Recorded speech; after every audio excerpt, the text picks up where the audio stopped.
네, 반갑습니다, 여러분들. 자, 예상 문제 3강 문제풀이 하도록 하겠습니다. 자, 첫 번째 여러분 보시면 전자우편 서비스에 관한 설명으로 옳은 것이라고 물어보고 있네요. 자, 전자우편 서비스라고 하는 것은 우리가 내용물을 입력을 해버리면 그 내용물을 갖다가 같이 어떤 문서에다가 출력을 해서 그렇게 심지어 이제 발송까지 대행해주는 그런 서비스. 그리고 이제 뭐 동봉 서비스까지도 그렇게 제공해주기도 합니다. 물론 이제 별도의 부가 수수료는 내야 되겠죠. 자, 첫 번째 한번 볼까요? 전자우편 서비스 종류 하면 여러분들 종류 정도는 기억하세요. 봉함식 안에다가 어떤 물건이에요. 어떤 통신문을 넣는 것, 접착식 붙이는 것, 그리고 그림 엽서까지. 그래서 두 종류가 아니라 세 종류가 있다. 이렇게 돼야 되겠고요. 동봉 서비스 같은 경우는 자, 그 안에 내용물은 넣어야 되죠. 그러면 인건비가 발생할 수 있을 거고요. 그러니까 별도의 수수료를 내어야 한다. 맞습니다. 그런데 자, 동봉 서비스 같은 경우는 반드시 알아두셔야 되는 게 인터넷으로 접수는 안 돼요. 이때는 반드시 우체국 창구에서 접수한다. 이렇게 가야 됩니다. 그래서 인터넷 우체국 안 된다. 이렇게 보시면 되겠고요. 자, 3번 지문은 자, 우리 그냥 이제 교재 내용에 있는 거니까 그냥 참고만 하시면 될 것 같아요. 자, 전자우편 서비스, 부가 서비스를 이용할 경우라고 되어 있습니다. 자, 전자우편 서비스의 부가 서비스 하면 그 내용 증명하고 계약 등기가 있거든요. 그 과거에는 한지 서비스까지도 있었는데 뭐 속지를 고급화하는 게 있었는데 2020년 공고부터는 한지 서비스는 빠졌습니다. 어쨌든 그러한 부가 서비스 등을 이용할 때 자, 뭐 한다고요? 기존 제작 수수료와 같다 이렇게 돼 있으니까 이건 뭐 어떻게 할 수가 없죠. 그냥 우리가 기존 제작 수수료와 같다라는 정도만 알아두셔야 될 것 같고요. 그다음 마지막 전자우편물 이용하여 다량의 내용 증명 제작 발송할 수 있다. 아까 말씀드린 것처럼 내용 증명이라는 것은 전자우편의 부가 서비스. 그러니까 다량으로 만약에 내용 증명을 보내야 되는 경우라면 이런 전자우편 서비스를 이용할 수 있겠죠. 그래서 정답은 4번이다 이렇게 보시면 되겠고요. 자, 그다음 두 번째. 다음은 자, 월요일 배달 신문과 모사 전송 서비스에 대한 설명 다음 중 옳은 것 그랬네요. 첫 번째 보시면 월요일 배달 신문은 딴 거 없습니다. 자, 토요일자 신문, 월요일자 신문 골랐다가 함께 보낼 때 함께 보낼 수는 있습니다. 그러나 그때 요금을 각각 적용한다는 거 그걸 기억하시면 돼요. 그래서 함께 봉함을 허용하고 요금은 각각 적용 맞는 지문이고요. 모사 전송 서비스 같은 경우 군 부대 내에 소재하는 우체국에서는 제공하지 않는다라고 되어 있는데 아닙니다, 여러분들. 군 부대 내에도 우체국은 존재해요. 저도 이제 군 생활할 때 우리 부대 내에 우체국이 있었는데 그 우체국은 규모가 꽤 컸습니다. 그래서 이런 동네 우체국보다도 규모가 더 컸던 것 같아요. 그래서 거기에서 뭐 우리가 통장을 만들어서 뭐 입금 출금도 가능했었고요. 그리고 뭐 택배 같은 거 이런 것도 발송이 가능했었거든요. 자, 이때 군부대 소재하는 우체국이라 하더라도 자, 이게 필요하다고 인정하는 경우 우리 우정사업본부에서 인정을 하면 가능합니다. 그래서 제공할 수 있다. 물론 모든 군부대 내에 있는 우체국에서 다 제공하는 건 아니지만 제공할 수 있다. 이렇게 여러분들 이해를 하시면 되겠고요. 자, 모사 전송 서비스 하면 우리 장당 500원 하면 안 되고 첫 번째 장만 500원이고 그 다음 장부터는 200원. 매수에 따라 200원이다. 추가가 이렇게 된다. 이렇게 정리하셔야 되겠죠. 다음 네 번째 모사 전송 서비스의 경우 관할 지방 우정청장이 지정 고시하는 우체국에서만 취급할 수 있다라고 되어 있는데요. 자, 아이고, 죄송합니다. 모사 전송 서비스는 여러분들 보편적, 선택적 우편 서비스 중 뭐예요? 선택적 우편 서비스죠. 그러면 모든 우체국에서 제공하는 것은 아니고 이거는 우정사업본부에서 지정 고시하는 그런 우체국에서만 이러한 서비스를 제공한다. 이렇게 가야 돼요. 그래서 관할 지방우정청장이 아닌 우정사업본부장이다. 이렇게 정리하시면 되겠습니다. 그래서 특히 모사 전송 서비스는 선택적 우편 서비스 이렇게 우리 교재도 있습니다. 자, 그 정답은 1번이고요. 자, 다음 3번 한번 볼까요?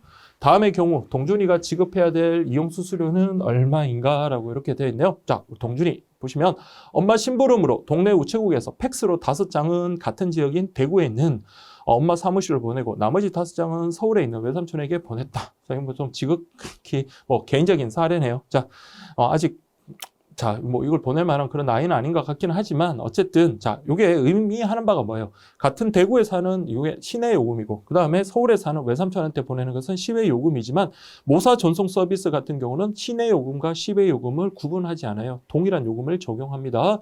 자, 우리 팩스 같은 경우는 자, 첫 번째 장이 500원이라고 했고요. 그 다음 두 번째 장부터는 각각 200원이라 했는데 총 5장이라고 그랬으니까 두 번째, 세 번째, 네 번째, 5장 총 4매가 추가가 되죠. 그러면 4 곱하기 200 이렇게 하면 됩니다. 자, 그런데 여기서는 한 군데만 보내는 것이 아니라 두 군데 보내죠. 대구, 서울 이렇게 보내니까 이거 전체 값의 2배가 돼야 되겠죠. 자, 그러면 요게 얼마입니까? 800원이고 500원 하면 1,300원이죠. 그러면 이게 1,300원. 1,300원 곱하기 2 하면은 2,600원 되겠고요. 자, 여기서 끝나는 게 아닙니다. 자, 여기 보면 팽이 설명서 10장을 복사하려고 한다라고 했는데 자, 우리 복사비는 50원 그리고 10장 되니까 500원 이렇게 되겠죠. 그러면 2,600원, 500원 합하면 3,100원 이렇게 가면 되겠습니다. 자, 다음 4번 보세요. 다음은 광고 우편 엽서에 대한 설명이다. 옳은 것은 어느 것인가? 라고 이렇게 되어 있는데요. 자, 우리 광고 우편 엽서 같은 경우는 꼭 기억하실 게 이거는 광고주가 발행하는 것이 아니라 광고주는 이런 정보를 제공하고 우정사업본부에서 광고 우편 엽서를 발행한다. 그러면 그런 정보, 내가 원하는 도안을 갖다가 미리 제출을 해줘야 되겠죠. 그런데 발행하기 전에 과거에는 10일 전에 제출하면 된다고 했는데 이제는 여유를 더 여유 있게 줘야 돼요. 그래서 과거 10일 전이었다면 2019년도 공고부터는 50일 전으로 그렇게 바뀌었었고요. 그리고 전국판과 지방판이 있다. 그래서 우리 전국판이 있고요. 지방판이 있다. 그래서 우리 한 구역 내의 발행 물량에 따라서 지방판 같은 경우는 5만에서 20만. 그 다음에 전국판은 20만에서 300만. 이렇게 돼야 되고요. 그다음 광역단체 같은 경우는 자, 우리 전국판은 4개 이상. 지방판은 3개 이하다. 이렇게 정리하시면 되겠습니다. 자, 그럼 첫 번째 한번 볼까요? 광고 우편 엽서 지방판 같은 경우 한 개 구역의 최소 발행량은 얼마 이상이다? 5만 이상이다. 이렇게 돼야 돼요. 그래서 1만 장이 아니라 5만 장이다. 두 번째, 접수 시 발행일 10일 전에가 아니라 자, 며칠 전에 하라 그랬어요? 50일 전에. 광고 우편 엽서의 경우 요 5색 이내라는 그쵸 조건으로 신청할 수 있다. 맞습니다. 그래서 너무 다양한 그런 색깔이 아니라 5가지 이내의 색깔로 그렇게 신청할 수 있고요. 4번, 광고주가 구입 요청을 한 경우에만 자, 판매 구역에 관계없이 광고주가 지정하는 우체국에서 판매할 수 있습니다. 그래서 지방판에는 하더라도 여기저기 이렇게 판매할 게 아니라 요 우체국에서만 좀 판매를 해줬으면 좋겠다. 그런데 이 경우에는 자, 조건이 있습니다. 광고주가 그 우체국에서 그런 지정하는 우체국에서 판매할 수 있게 하기 위해서는 최소 구매량이 1,000장 이상이 돼야 된다. 본인이 그러니까 최소 1,000장을 구매해야 된다. 그래서 이 구매량은 3,000장이 아니라 1,000장이다. 이렇게 보시면 돼요. 그래서 우리 광고 우편 엽서와 관련해서 이 숫자애들 있죠. 5만 장, 50일 전, 5색 이내, 최소 구매량 1,000장. 요거 숫자니까 한 번에 이렇게 좀 정리를 해 주시기 바랍니다. 자, 다음 5번 문제 볼까요? 광고 우편 엽서 발행량과 판매 지역과 관련해서 조건에 부합하는 것 그랬습니다. 자, 그러면 한번 볼까요? 전국판 그랬습니다. 전국판은 5개 광역단체니까 4개 이상 광역단체면 되는데 맞는 지문이 되겠고요. 그래서 총 그 15만 장을 발행했다라고 되는데 자, 이건 틀렸죠, 여러분들. 그래서 20만 장 이상이 돼야 되겠고요. 그다음 두 번째, 전국판으로 4개의 광역지방자치단체에서 자, 4개니까 여기 부합합니다. 350만 장인데 300만 장까지 발행을 해야 되니까 역시 틀렸습니다. 그다음 세 번째, 지방판으로 대구, 광주, 수원, 성남. 자, 대구 광역시, 광주 광역시, 수원, 성남 하면 경기도입니다. 근데 각각 4만 장씩. 자, 우리 지방판에서 최소 판매 물량은 5만 장이 돼야 됩니다. 그래서 각각 4만 장씩 했으니까 틀렸고요. 그다음 마지막으로 서울 동작 우체국에서 자, 광고주가 자, 지정한 특정 우체국에서 판매해라. 그러나 이때 내가 지정했을 때는 아까 판매량이 최소 몇 장 이상이었나 해서 1,000장 이상이었나 그랬죠. 그래서 2,000장을 구매하겠다고 한 경우는 요건 이제 발행하는 것이 가능합니다. 자, 그래서 우리 정답은 4번 이렇게 보시면 되겠고요. 자, 지금 생각하면 이 문제가 그렇게 좋은 문제는 아닌 것 같은데 그냥 요걸 여러분 정확하게 기억을 해주세요. 자, 6번 보세요. 자, 나만의 우표입니다. 나만의 우표. 그래서 우표를 갖다가 내가 원하는 그 뭐 그림이나 사진이나 뭐 이런 걸로 출력할 수 있어요. 그래서 기념용으로 뭐 하는 것도 괜찮고 실제 사용도 가능합니다. 자, 종류로는 3가지 맞아요. 기본용, 홍보용, 자, 맞춤형이 있는데 자, 이거는 시트형이죠. 시트형. 그래서 3가지는 맞는데 기본형, 시트형, 자, 맞춤형 이렇게 가야 돼요. 그래서 우리 1번 같은 경우는 틀렸다. 이렇게 보시면 됩니다. 그래서 기본형, 홍보형, 죄송합니다. 기본형, 홍보형, 시트형 이렇게 기본형, 홍보형, 시트형 이렇게 3가지. 나만의 우표는 인터넷 우체국과 모바일 앱에서 접수가 가능하며 자, 나만의 우표 신청하는 거는 어디서든 신청은 가능합니다. 그래서 창구 접수도 가능하다. 그렇게 보시면 되겠고요. 세 번째, 나만의 우표를 우표물에 붙인 경우 고객 사진 부분에 날짜 도장이 날인 자, 일종의 우표 똑같죠. 그러면 우표에는 여러분 뭡니까? 도장 날인을 딱 찍잖아요. 그러니까 이게 당연히 도장 날인될 수, 날짜 도장이 날인될 수 있음을 사전에 알려줘야 되겠죠. 그래서 요거는 맞는 질문입니다.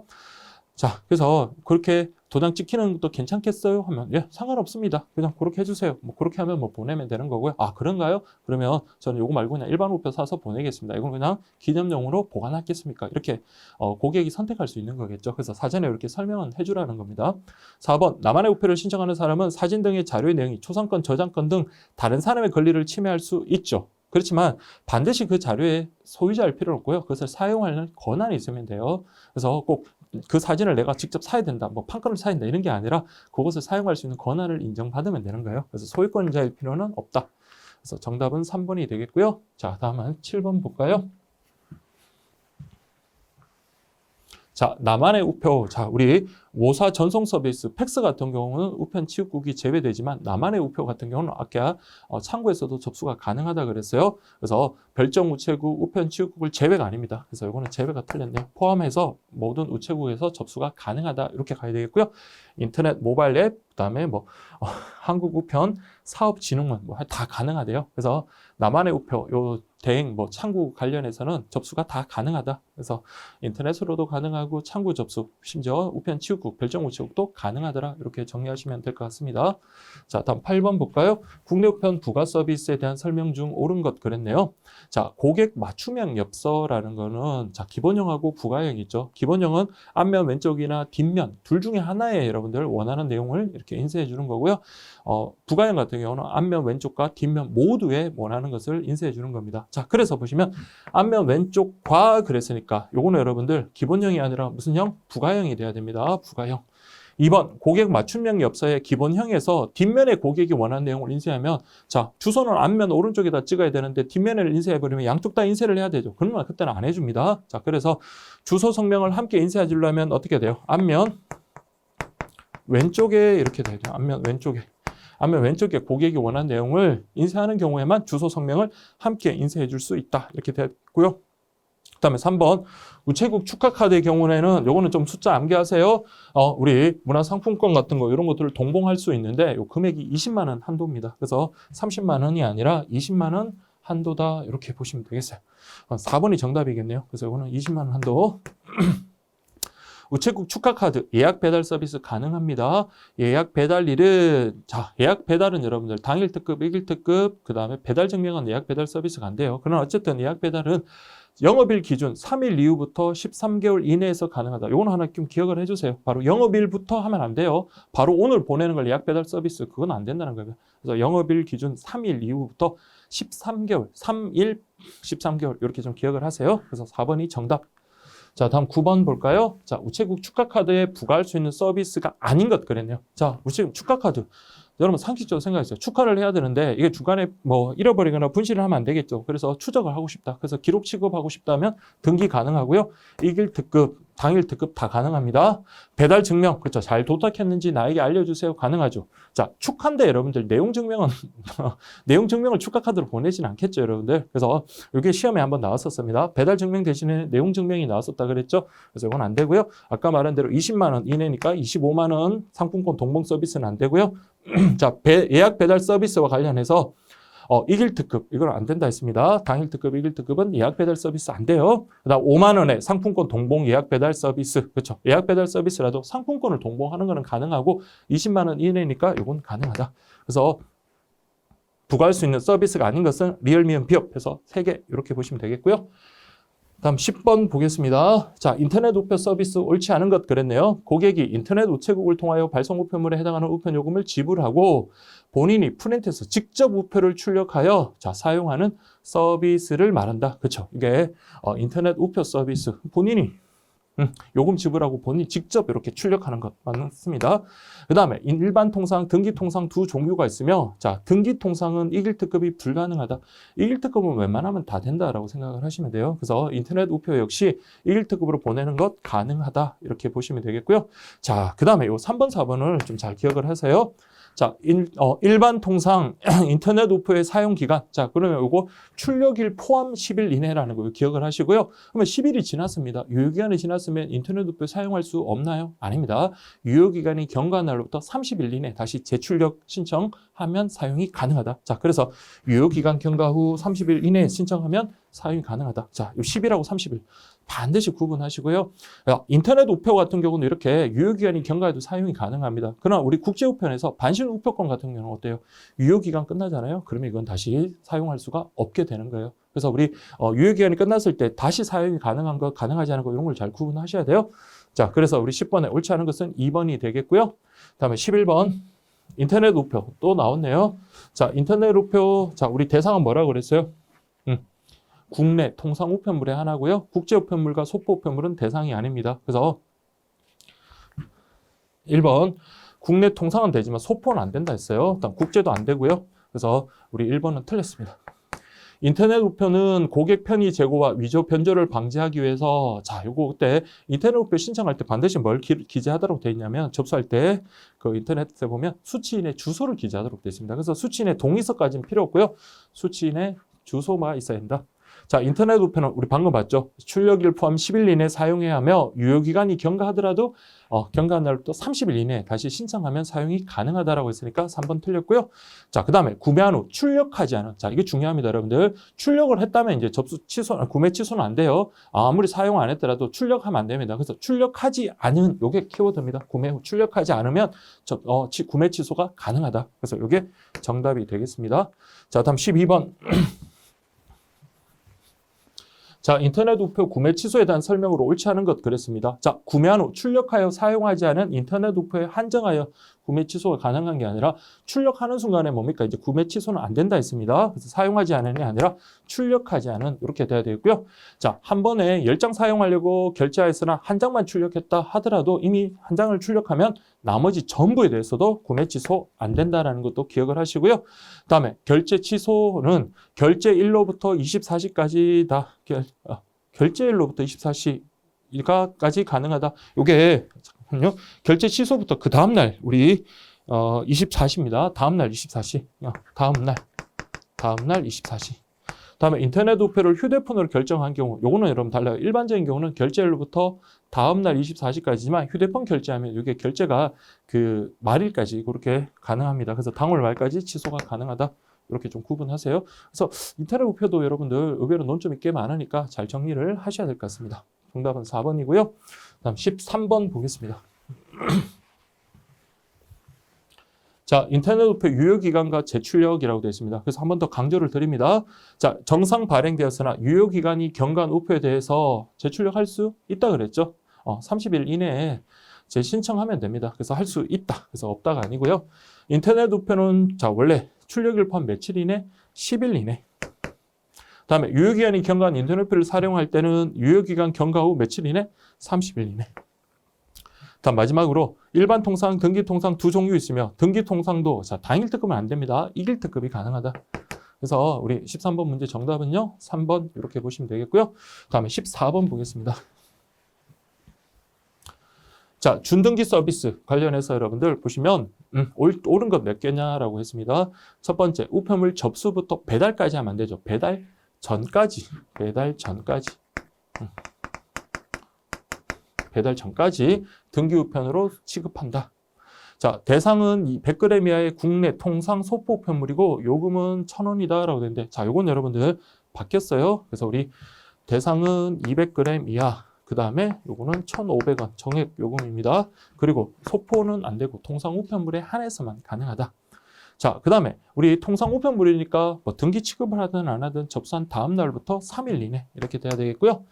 자, 그 다음에 전송. 자, 우리 A가 B한테 보냈습니다. 자, 이렇게 가는 게 전송이죠. 다른 쪽으로 잘못 갔다. 그럼 아직까지 제대로 도착한 게 아닙니다. 그러니까 이게 잘못 갔어요. 그래서 이렇게 가야 되는데, 그래서 이렇게 전송되는 거는 역시 준등기로 취급이 되고요. 다만 잘못 가서 다시 이렇게 반송할 때는 돌아오는 거, 요걸 반송은요 일반 우편물로 취급한다. 다시 전송 같은 경우는 자, 준등기 우편물로 취급을 하지만 반송은 일반 우편물로 취급한다. 이해되겠죠, 여러분들? 잘못 가가지고 옆으로 원래 그 수취인에게 전해줄 때는 준등기, 반면에 다시 되돌아올 때 반송할 때는 일반 우편물로 취급한다. 이렇게 보시면 되겠고요. 다음 등기 취급을 하였다. 손망실과 지연에 대한 손해배상 청구권이 인정된다. 자, 우리 준등기 같은 경우는 손망실에 대해서는 5만 원 한도로 5만 원 한도에서의 손해액을 배상을 하지만 지연 배상은 없습니다. 그래서 이거 잘 정리 한번 해두시기 바랍니다. 그래서 준등기도 아직까지 시험에 나온 적은 없지만 이게 2018년 9년도 시험부터 이제 공고에 들어온 거니까 한번 출제가 될 것 같습니다. 그래서 옳은 것 하면 1개. 다음 15번 다음 괄호 안에 들어갈 숫자로 옳은 것은 이라고 되어 있습니다. 자, 우리 준등기 우편 서비스 배달구에서 배달증 생성 시까지만 최대, 자, 이거 얼마나까지 됐어요? 5만 원까지 다 했습니다. 자, 광고 우편 엽서는 이제 10일이 아니죠. 50일 전 이렇게 돼야 되겠고요. 그 다음에 우리 꽃 같은 경우는 환불 50%가 아니라 30%, 화분은 50%, 30% 맞고요. 그 다음 쭉 보시면 자, 얼마 한도 내에서 20만 원 한도 내에서 문화상품권 계속 연결되는 겁니다. 그래서 정답은 3번입니다. 자, 그 다음에 우편 요금 한번 볼까요? 자, 1번 보세요. 다음은 우편 요금, 국내 우편 요금입니다. 국내 우편 요금에 관한 설명 틀린 것 그랬어요. 자, 별납 우편물은 관할 지방우정청장이 지정하는 우체국, 이때 우편 취급국도 포함한다. 예, 맞는 질문이고요. 자, 우편물 요금을 발송할 때 납부하지 않고 1개월간 발송 예정 우편물의 요금액에 해당하는 금액을 담보금. 이 담보금 나오는 순간에 혼합 우편물이겠죠. 그러나 혼합 우편물 같은 경우는 여러분들 1개월간 발송 예정 물량 요금이 아니라 그의 2배죠. 시험에 한번 나왔죠. 우편물의 2배에 해당하는 요금을 담보금을 하고요. 실제 이제 그 요금 나온 것을 다음 달 20일에 그렇게 납부하는 그런 제도입니다. 그래서 2번 X. 3번 수침 부담 우편물은 자 대상이 보세요. 통상 우편물. 그다음에 통상 우편물은 배달 우체국장과 이렇게 계약을 하고요. 좀 배달 우체국장과 이렇게 계약을 하고 등기 소포하고 계약 등기는요. 접수 우체국장과의 계약을 통해서 이용하는 겁니다. 그래서 이건 시험 2번이나 나왔어요. 대상은 통상 우편물, 등기 소포, 계약 등기. 맞는 질문. 요금 수침 부담 우편물의 경우 국가나 지자체 같은 공공기관은요. 그렇죠. 발송 유효기간 원래 2년인데 이 발송 유효기간을 제한하지 아니할 수 있다. 맞는 질문입니다. 그래서 틀린 것 하면 2번 이렇게 체크하시면 되겠고요. 자, 요금 별납은 통상 우편물은 최소 10통 이상이 되어야 하지만 소포 우편물은 신용카드로 납부함으로 별도 제한이 없다.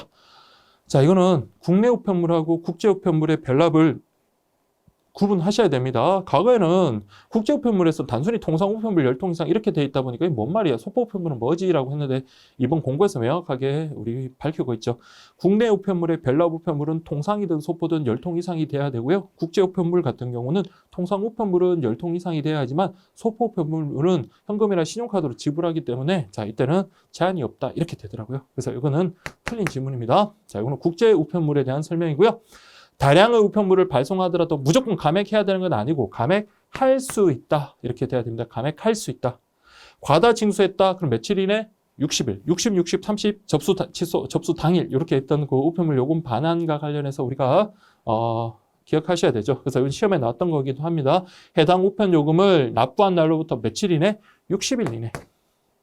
4번 요금 훈합 계약국 변경 신청 제도는 자 이거 기억하세요. 그러니까 훈합 계약국 같은 경우는 어느 우체국이든 이렇게 모든 우체국에서 변경 신청 가능합니다. 모든 우편 요금 훈합 계약을 대상으로 탄다라는 거 문장 자체를 좀 알아두시기 바랍니다. 그래서 정답은 4번이 되겠고요. 자, 다음에 3번 보겠습니다. 자, 다음 요금 우편 훈합 대상이 되지 않는 것은 이렇게 써. 백모 전표 다음에 수, 후, 발, 주 이렇게 외우면 되죠. 그래서 이 계약이니까 여러분들 한 번에 100통이 아니라 매월 100통 이상입니다. 자, 전자우편 전 있고요. 그다음에 우체통에서 발견된 습득물 중 우편물에서 이탈된 것으로 인정되지 않는입니다. 그러니까 우편물에서 이탈된 것으로 인정되지 않는다. 즉 이탈된 게 아니에요. 그래서 인정되지 않는 주민등록증 마지막 주 여기 맞고요. 그다음 한 사람이 매일 100통 이상 발송하는 게 아니라 매월입니다. 매월. 이게 틀렸고요. 그다음에 우리 표시기 사용한 우편물. 그래서 우리 틀린 것 하면 대상이 아닌 것 하면 3번이 되겠습니다. 자, 그다음에 4번 볼까요? 다음은 소포편물 감액 요건이다. 자, 그래서 우리 2020년 공고에서 소포편물 감액 요건은 완전히 싹 바뀌어버렸죠. 자, 그래서 우리 옳은 것 뭐냐 했는데, 자, 창구 접수, 방문 접수, 사전 계약의 경우 감액 대상이 되지만 부가 취급 수수료는 제외된다. 자, 요거 과거에는 사전 계약도 있었는데요. 자, 이번에 보니까 이제 사전 계약은 빠졌습니다. 2번 방문 접수의 경우 자, 사전 정보를 연계해야 됩니다. 그래서 정보를 연계하고 픽업 장소도 다 연계를 해야 돼요. 그러나 이때 개당 1개 500원. 개당액에 500원입니다. 500원 감액해준다. 근데 500원은 어딥니까? 많은. 그래도 액에 500원. 창구 접수 감액은 요금 적납 시 최소 3개, 10개 이상. 최소 3개 이상이죠.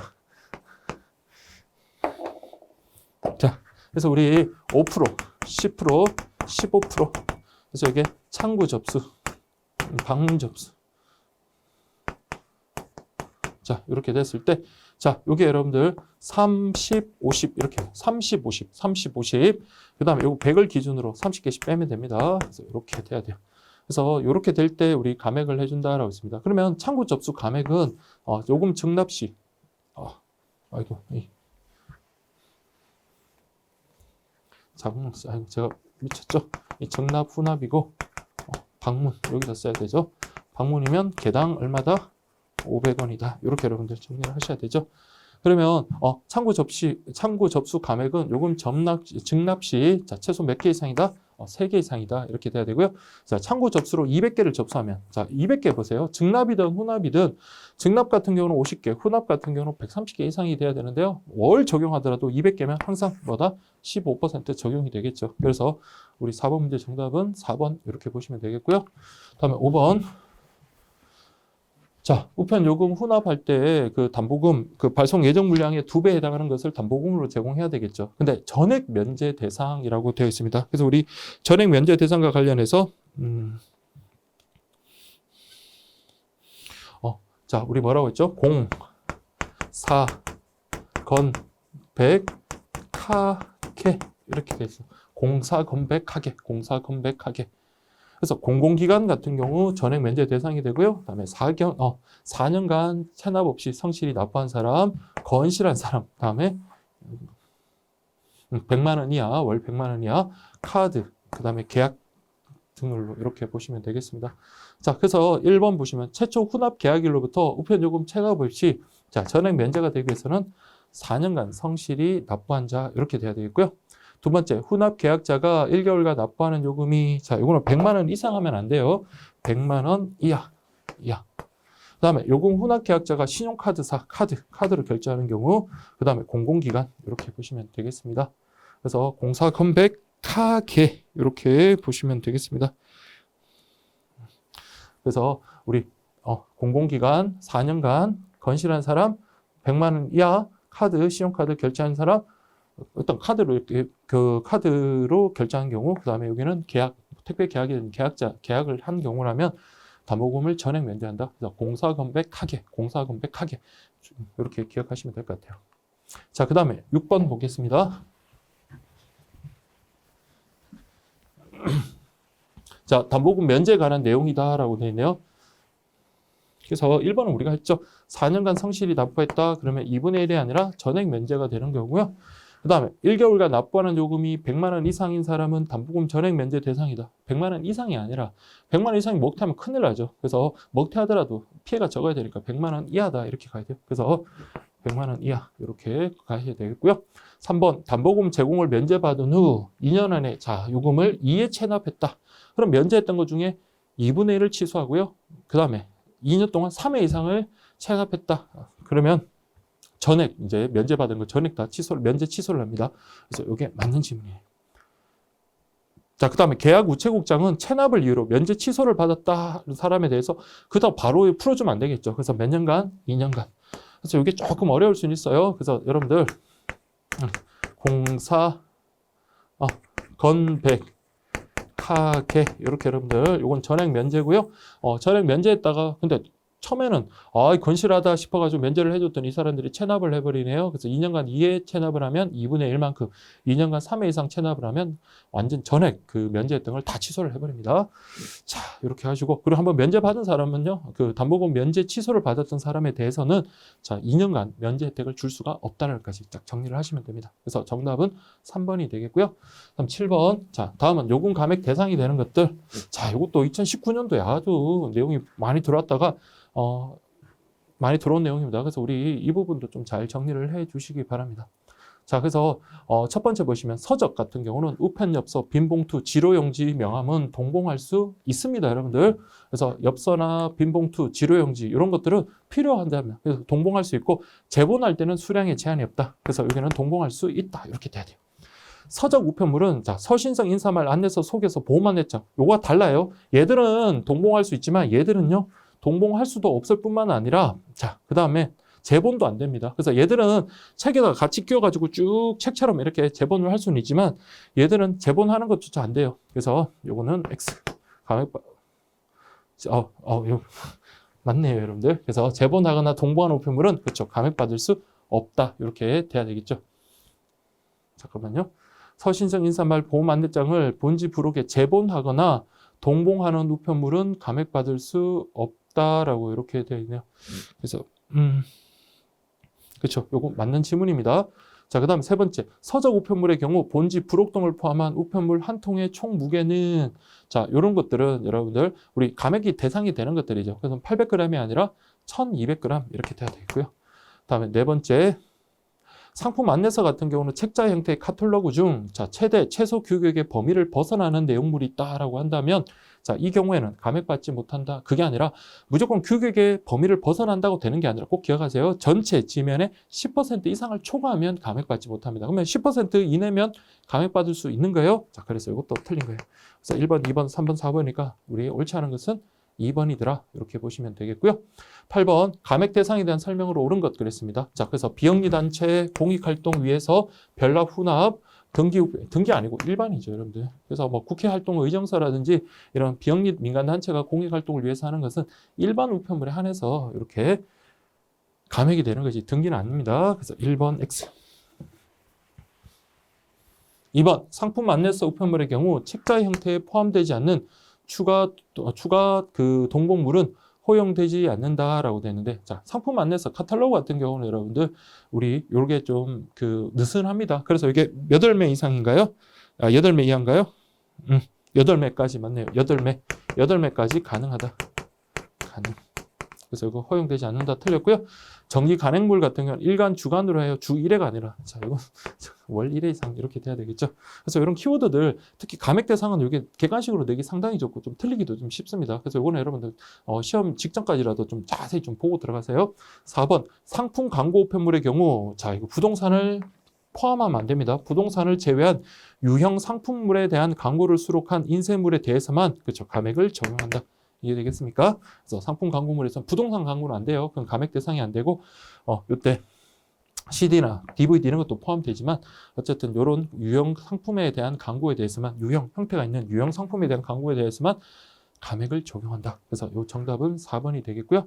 그래서 이거는 일반 우편물이 되고요. 그 다음에 상품 안내서 같은 경우는 책자 형태에 포함되지 않는 추가 동명물도 8매까지 그렇게 가능하다라는 거 기억을 하시고요. 정기 간행물은 월 1회 이상이야지 주 1회 이상 하면 안 돼요. 정답은 4번이 되겠습니다. 그 다음 9번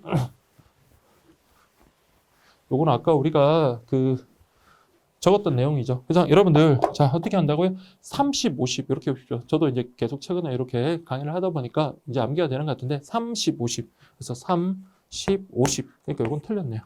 그 다음에 70 여긴 100 적어놓고 30 빼고 30 더하면 130 이렇게 되고요. 개당 500원 맞습니다. 그래서 틀린 것 하면 우리 2연번 이렇게 보시면 되겠고요. 자 다음에 10번 보겠습니다. 반환 사유와 반환 기간이라고 되는데 이건 여러분 너무 많이 했습니다. 그래서 요거 60일, 부가 취급 60일, 사설 루통 사용했는데 그 잔액은 30일. 그 다음에 접수 취소한 경우는 접수 당일. 그래서 60, 60, 30 접수 당일 이렇게 외우시면 돼요. 그래서 정답은 1번이 되겠습니다. 자, 다음 11번.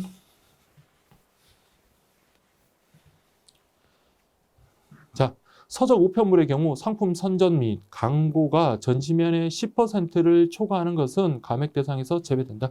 그렇죠? 우리 서적 책입니다. 책인데 무슨 광고가 10% 넘어가요. 그럼 이거는 책에서 되는 게 아니라 특히 요건 제가 요 문제 좀 심혈을 기울여서 만든 거예요. 광고에 대한 내용입니다. 그래서 광고 지금 광고. 그래서 서적 같은 경우는 10% 초과하면 안 돼. 맞는 거고요. 두 번째 정기 간행물 잡지책이니까 어느 정도 광고는 허용합니다.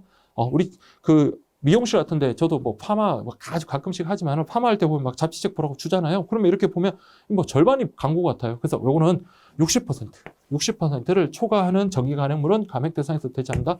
맞습니다. 그다음에 세 번째 상품 안내서. 상품 안내서는 처음부터 뭐를 목적으로 하는 거예요? 광고, 상품 안내를 목적으로 하는 거죠. 그래서 요거는 80% 이하가 아니라 이상이 돼야 됩니다. 이상. 이렇게 가야 돼요. 그래서 우리 요거 한 번에 이렇게 좀 정리를 하면 좋을 것 같아요. 서적은 10% 초과하지 마라. 정기 발행물은 60% 초과하지 마라. 상품 안내서는 80% 이상이 돼야 된다. 이렇게 가야 돼요. 그래서 오늘 틀렸습니다. 아시겠죠, 여러분들? 각각의 성질이 다르잖아요. 서적, 정기 발행물, 상품 안내서 각각의 성질이 다르다. 그래서 정답은 2번 이렇게 보시면 되겠습니다. 자, 다음 국내 우편에서 손해배상, 손실보상. 자, 한번 갈게요. 자, 1번 국내 우편 손해배상, 손실보상에 대한 설명 중 옳은 것 그랬습니다. 손해배상은 위법한 행위로, 즉 위법한 행위라는 말은 고의 또는 과실이에요. 자, 요 중대한 잘못이라는 말은 공무원에게 그 행위자, 공무원에게 손해를 부담시킬 때 공무원에게는 단순한 과실이 아니라 고의나 중대한 과실이 필요한 것이고, 일반적인 손해배상은 고의나 잘못으로 취급 중인, 이렇게 가야 돼요. 재산적 손해에 대해서 물어보는 제도 X. 우편 업무 수행 중인, 자, 운송원 집배원, 항공기, 차량, 선박 등이 통행료 내지 않고 도로나 다리 지나갈 수 있다 그랬죠. 이게 우편법 보호 규정에 있습니다. 요때 뭐다?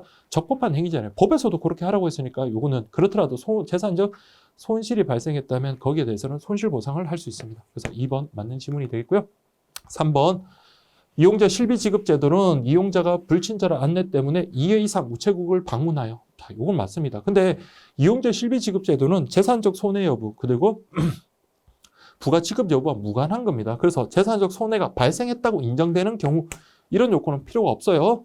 4번 손해배상은 위법한 행위, 손실보상은 적법한 행위. 순서가 바뀌었네요. 그래서 우리 정답은 2번이 되겠습니다. 자, 2번 보세요. 자, 기억은 위법한 행위에 대한 보전을 말하는 것이라는 점에서 적법한 행위 때문에 생긴 손실을 보전하는 이연과 재산적 손해와 상관없이 일정 금액을 지급하는 티격과는 성격상 차이가 있다. 자, 위법한 행위는 손해배상, 그 다음에 적법한 행위는 손실보상. 손해배상과 손실보상은 둘 다 재산적 손실, 손해 등의 어떤 것을 전부 보완해준다, 메워준다라는 그런 의미에서 공통점이고요. 이용자 실비 지급 제도는 재산적 손해 유무와는 무관하다라고 되어 있습니다. 그래서 여기 순서로 가면 1번이 되겠네요. 3번 국내 우편 손해배상 제한 사유가 아닌 것은, 자, 발송인 수친이 잘못했다. 그러면 이거는 손해배상 못하겠죠. 성질 결함 또는 불가항력으로 생겼다. 이건 우체국도 어쩔 수가 없는 거네요. 그다음에 배달할 때 파손 흔적이 없고 무게 차이가 없는 경우, 이 경우는 우편물에 있어서 자, 우리 좀 특이한 겁니다. 그래서 외관상 파손이 흔적이 없고요, 무게도 차이가 없다라고 한다면 설령 손해가 있다 하더라도 우체국은 면책되는 거예요. 3번 맞고요. 내용품의 객관적 가치를 초과하여 보험 취급을 받을 경우, 자, 이걸 왜 넣겠습니까? 여러분? 국제우편에서는 이거 손해배상 면책 사유가 됩니다. 그래서 국제우편에서는 자, 우리 실제 가치보다 초과해서 보험을 가입을 했다, 보험 금액을 기재하는 순간 사기 보험이 되고요. 그러면 면책 사유가 되지만 국내 우편에서는 보험 취급 자체가 뭐예요? 객관적 가치와 무관하게 주관적으로 쓰고 싶은 대로 쓰는 거기 때문에 이것은 면책 사유가 되지 않는다. 지금 국내 우편이라 했으니까 꼭 구분하셔야 돼요. 그래서 정답 4번입니다. 다음 4번. 자, A와 B 손해에 대해서 우편 관세에서 지급해야 될 손해배상 금액 그랬습니다. 자, 70만 원짜리 노트북을 자, 등기 소포로 보냈습니다. 자, 소포물 등기했으니까 이거는 50만 원 한도죠. 자, 50만 원 한도에서 실제 손해액은 70만 원. 이때 작은 쪽으로 가면 돼요. 그래서 우리 A가 여러분들 분실됐다. 그러면 이건 50만 원. 다 50만 원이네요. 자, 그 다음에 B는 친구에게 당일 특급으로 자, 보냈다라고 했습니다. 그런데 당일 특급이면 당일 20시까지 도착을 해야 되지만 그 다음날 0시부터 다음날 20시까지, 다음날 0시부터 20시까지 사이에 되는 거는 뭐를 한다? 국내 특급 취급 수수료를 지연 배상을 하는 겁니다. 그래서 다음날 오후 2시에 도착했다라고 했고요. 그 다음에 등기 취급 수수료가 3,000원, 요금은 1,000원이라 했으니까 다음날 20시 이후에 도착하면 당일 특급 수수료뿐만 아니라 우편 요금도 함께 지연 배상을 하지만 지금은 다음날 오후 2시라 했었기 때문에 다음날 20시를 넘기지 않았죠. 그러면 이때는 국내 특급 취급 수수료만 부과하면 됩니다. 자, 그래서 요거는 얼마? 3,000원 이렇게 가는 거예요. 이해되겠죠, 여러분들? 정답은 2번이 되겠습니다. 자, 다음 5번 볼까요?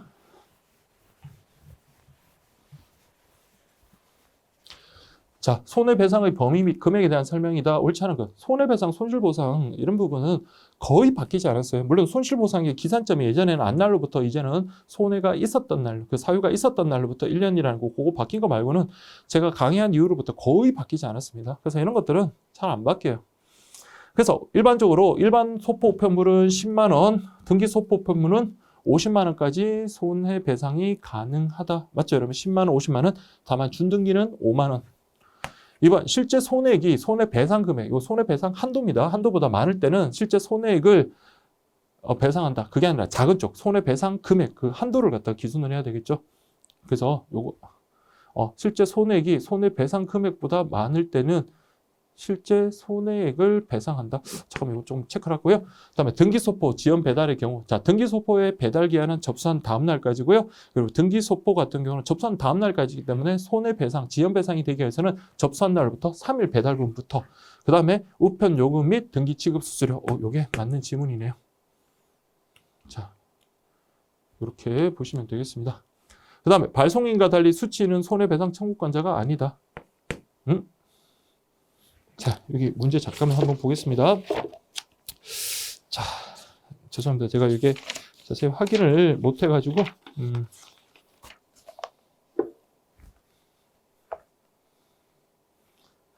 죄송합니다. 자, 문제가 여러분들 여기 잘못됐네요. 자, 여기 옳지 않은 게 아니라 옳은 것은 이렇게 되고, 자, 여기 지금 보니까 일반 소포품을 등기 소포. 자, 일반 소포는 손해배상이 대상이 아니죠. 등기 통상이 10만 원, 등기 소포가 50만 원. 그래서 이거 틀렸고요. 실제 손해액이 손해배상 금액보다 많을 때는 이라고 되어 있으니까, 이때는 뭡니까? 작은 쪽으로 손해배상 금액, 요 작은 쪽으로 배상을 해주는 거고요. 그 다음에 여기 등기 소포 지연 배달의 경우, 3일 배달로부터 우편 요금 및 등기 취급 수수료 배상 맞는 지문입니다. 자, 여기 요게 잘못됐네요. 우리 요 작업하시는 분 요게 좀 전달이 잘 안 됐나 봅니다. 자, 어쨌든 옳은 것은 이렇게 돼야 돼요. 그래서 요거 조심하셔야 돼요. 일반 소포, 일반 등기 취급되지 않은 거는 손해배상의 대상이 되지 않는 거고요. 등기 통상은 10만 원, 그다음에 등기 소포는 50만 원, 준등기는 5만 원이 손해배상 한도고 실제 손해액과 손해배상 금액의 한도를 비교해서 언제나 작은 쪽으로 손해배상을 해주면 된다. 그렇게 정리하시면 되겠습니다. 그래서 이 문제 정답은 3번 이렇게 돼야 돼요. 문제 요게 PPT가 잘못된 거네요. 자, 그다음 6번 볼까요? 다음은 국내우편 손해배상에 대한 내용 다음 중 옳은 것은 이라고 되어 있습니다. 자, 손해배상 조건은 그냥 암기하십시오. 발송 한 날로부터 1년, 발송 한 날로부터 다음 날 하면 안 되고요. 이게 시험에 나왔었습니다. 발송 한 날로부터 1년 이내 손해배상 결정서를 받았으면 이제는 뭡니까? 손해 금액을 갖다가 확정을 했는 거죠. 그러면 이제 청구할 수 있는 기한이 1년이 아니라 늘어납니다. 자, 그래서 이거는 언제든지는 아니고 5년. 손해배상에 이의가 있다. 그러면 여러분들 손해배상 금액을 우편 관세에서 정하는데 나는 그거 불복할 수 있어야 되겠죠. 자, 이럴 때는 행정소송은 없습니다. 여러분들 우리 계리직에서는 행정소송은 안 나와요. 그래서 언제나 민사소송으로 가면 됩니다. 그래서 그 통지 받을 날로부터 3개월 이내 민사소송 이렇게 가야 되겠고요. 해당 손해배상에 대한 공무원의 고의 또는 그렇죠. 공무원이 고의 또는 중과실이 있으면 누구한테 책임 물을 수 있다? 공무원한테 책임 물을 수 있습니다. 단순히 공무원이 단순한 과실 때문에 책임을 묻는다 그러면 우리 공무원 할 사람 아무도 없어요. 그렇기 때문에 고의 또는 중대한 잘못. 그래서 만약에 뭐 철도 기관사라든지 뭐 이런 사람들이 아예 뭡니까? 엎어놓고 고의로 뭐 사고를 낸 건 아니고 아예 엎어놓고 자고 있다든지 아니면 근무 시간에 완전히 뭐 사우나 간다든지 이런 식의 어떤 중대한 잘못이 있을 때만 그 공무원에 대해서 책임을 묻는 거지. 여기 우편 내용도 마찬가지. 우편의 손해배상에서도 공무원의 고의 또는 중대한 잘못이 있는 경우에 배상 책임을 물을 수 있다. 이렇게 돼야 돼요. 그래서 우리 손해배상에서 일반적인 요건은 고의 또는 과실이지만 고의 또는 잘못입니다. 고의 또는 과실, 고의 또는 잘못. 그러나 공무원에게 책임을 묻기 위해서는 고의 또는 중대한 잘못이다. 이렇게 정리하셔야 돼요. 다음 7번 보겠습니다. 자, 옳지 않은 것 그랬네요. 손실보상은 자 우리 요게 바뀌었어요. 예전에는 안 날로부터 했는데 있었던 날로부터 1년 이내에 조력자에 대한 손실보상 청구할 때는 자 이거 청구서를 운송원 등이 소속하고 있는 자 소속 우체국을 통해서 소속 우체국장을 거쳐서 관할 지방우정청장한테 제출을 해야 됩니다. 우정사업본부장 바쁜데 그거 할 시간이 어디 있습니까? 그래서 소속 우체국장이 그래도 그거 제일 잘 알잖아요. 해당 운송원 등이 있는 소속 우체국장을 거쳐서 관할 지방우정청장에게 제출한다. 그래서 2번 X. 이용자 실비 지급 때도 신고 기한은 사유가 발생한 날로부터 그렇죠. 15일 이내. 그래서 손해배상은 발송한 날로부터 1년 이내, 손실보상은 사유가 있었던 날로부터 1년 이내, 사실이 있었던 날부터 1년 이내. 그다음에 이용자 실비 지급 때는 사유가 발생한 날부터 15일 이내. 이 세 가지 계산점은 잘 비교하시기 바랍니다. 4번 손실보상 보수 결정에 대해서 불복 있는 자는 그 통보를 받은 날로부터 3월 이내 여기 뭐죠? 손해배상이든 손실보상이든 어쨌든 불복하려면 3월 이내에 민사소송으로 가면 된다. 이렇게 보시면 돼요. 옳지 않은 것 2번이고요.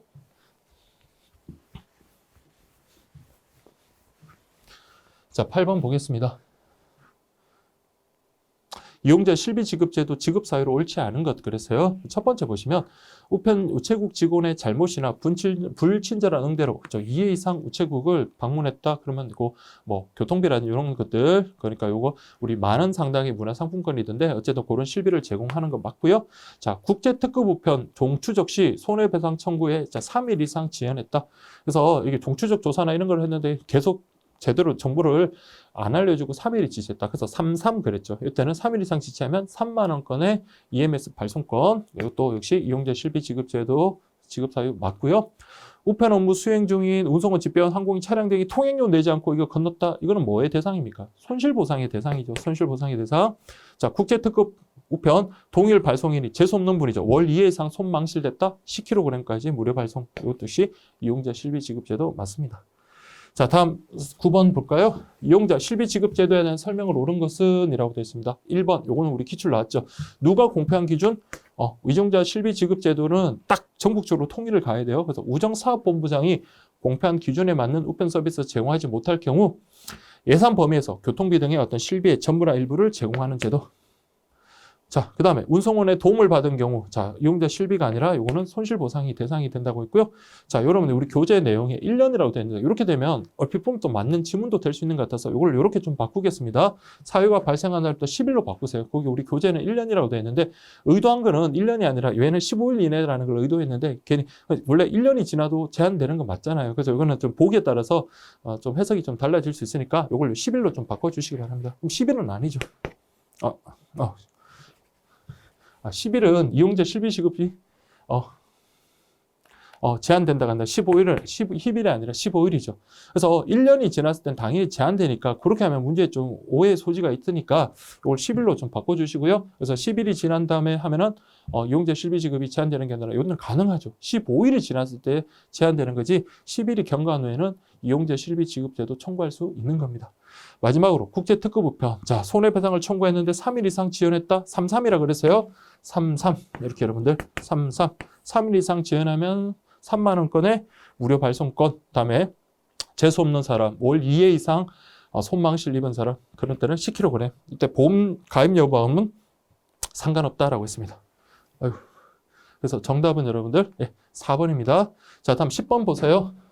보험 취급이 아닌 등기 취급의 경우 손망실 시 손해배상 금액 한도 그랬습니다.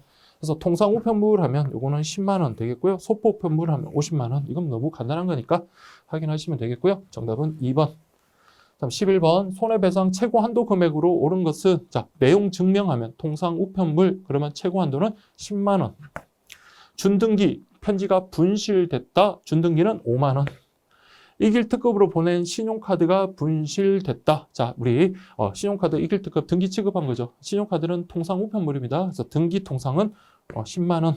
당일 특급으로 보낸 소포 우편물. 자, 소포 우편물 등기 취급했으니까 50만 원 한도. 이게 맞는 지문이겠네요. 정답은 4번이고요. 자, 이렇게 보시면 되겠습니다. 자, 그 다음에 우리 8장 그 밖에 청구할 계약인데 이거는 좀 쉬었다가 다시 다음 강의 때 시작하도록 하겠습니다. 자, 여러분들 수고하셨습니다.